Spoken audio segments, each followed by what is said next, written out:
Okay. First of all, he's blowing it way out of proportion. It's not gonna ruin his streams. Okay? The devs aren't gonna let it. Okay? People are not understanding... Well, okay, listen. It's not even gonna do that, Chronicle. It's not even gonna do that because people, like, don't really... They're not seeing the genius of what's taking place yet. Harley, get out from under there. You're not seeing what's going on yet. You're not seeing the bigger picture. They're not putting the good MMR system in, ladies and gentlemen. They're not putting that one in. The one from like two tests ago, they're not putting that one in. They're putting the bad one in. The 2-2 one. The one that Scott said was okay and he'd be fine with it. They're putting that one in at first, okay?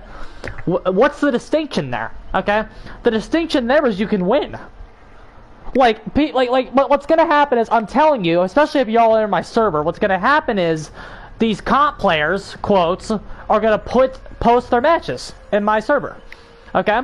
They're gonna post their matches and be like, whoa, I wanted high MMR, dude, it's not even that hard.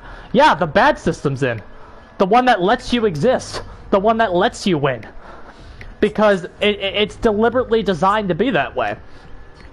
The devs did not make a fully consistent system, they made a more consistent system. There is a big distinction there. The system that they are pushing in the game right now is deliberately not as consistent as it could be.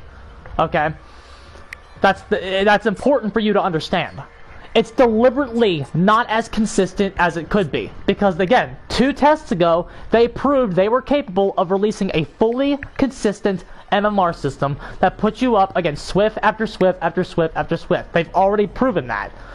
What happened was they had to tone it down because they got their results, and it was very clear that those results were not looking too good. And they knew that if they put it in the game and Scott Jump was going to be able to never play as Demogorgon again and ever win again, then that kills the game. Okay? It became very clear that a lot of these characters are not going to be able to do anything with that system in. So they're like, oh, well, if we put this system in, every killer is not going to be viable. We can't do that. Okay? So, what I'm hoping they're doing, this is what I gathered based on reading that notes. This is all speculation, this is all based on reading the patch notes. Okay? So, they fine-tuned it and made the system less consistent for the time being. Okay? I can't confirm that they're going to turn the other one back on, but they know they have some adjustments to do, and they're going to use the top 5% to do so. They are interested in where perks and powers are performing amongst the top 5%. They said that in the patch notes. Why else would they have said that if changes weren't coming? That's why I'm hopeful right now. Why would they have said that if changes weren't coming? It's possible that no changes are coming. It is. It's possible that nothing is coming and we're all just blowing this way out of proportion. Henry made it to Oregon. I'm so proud that he made it there. Well, I'm explaining my take right now, Mr. Jim Bob. So, they're putting that less consistent one in. So, let's say you play 50 matches in one day, okay? Let's say you're Otz, but let's say your name is Otz and you play 50 matches in one day, okay? And let's say the game is dedicated to making sure that you get potatoes in your matches. What did I say last time? About 20% of the time? Was that right? No, not 20. It was like, shit. The system, the MMR system is dedicated to making sure that times 0.20, 10 times 0.15. Okay, 15. Let's say the game, the MMR system that goes in there it dedicates itself and it's consistent enough to where 15% of your matches that day are against good teams that you have no chance of winning against, okay? So if Otz plays 50 games and 15% of those matches are unwinnable, he will be losing around 8 games a day, okay? 8.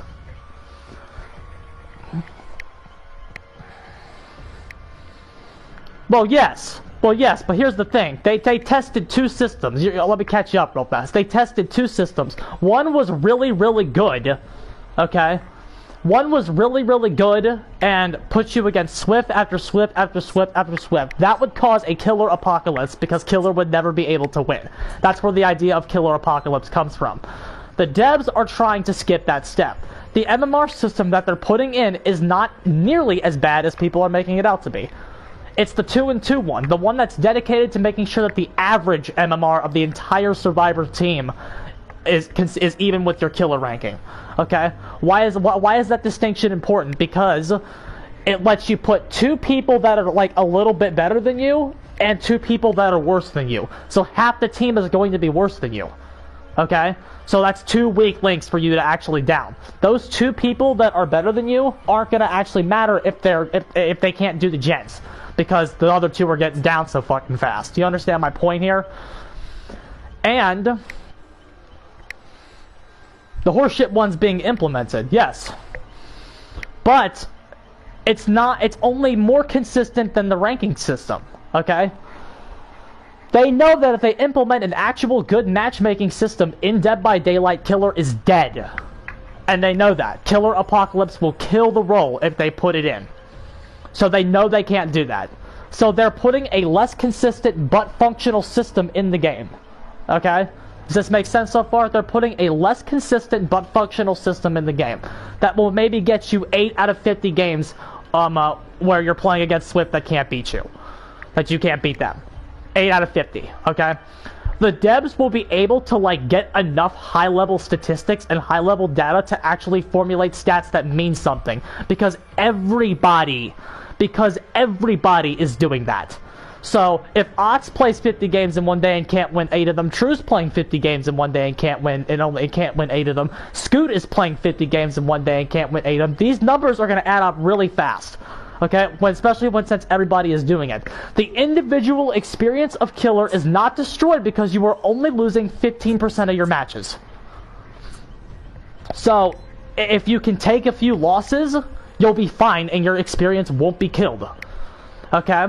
That's the idea. And then all of a sudden you have high-level stats to balance around. Because look at that.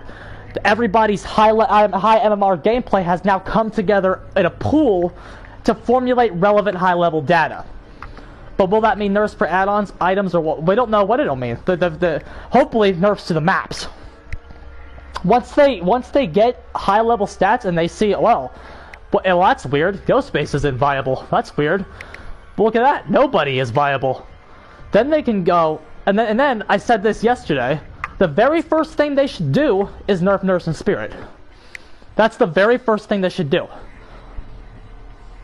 Well, yeah, nerf the keys, but I think they should nerf Nurse and Spirit first. Okay? Which is a change in opinion. I didn't think that before. I think they should nerf Nurse and Spirit first. Because it will get the general public on board with the MMR system.